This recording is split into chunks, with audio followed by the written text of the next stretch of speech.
The two defensemen are Ceci and Cowan. Play comes to the blue line and shot off the boards in deep again around the net. Arthur centers in the net. It's in the net. Right off the bat.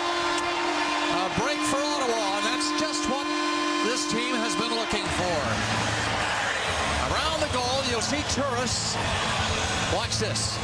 Well, some good work to keep the puck in by the Ottawa Senators, and then a low play, and what a pass by Cliff MacArthur as he finds Turris right in the slot. And here at Tampa Bay Lightning can't get it out. Good way to hold it in here. The Turris with that quick release right off the post and in. An early goal against Tampa in the Pittsburgh Penguin game, their last game, and an early one here tonight against the Ottawa Senators in their second road game. That shakes up Tampa Bay right off the bat.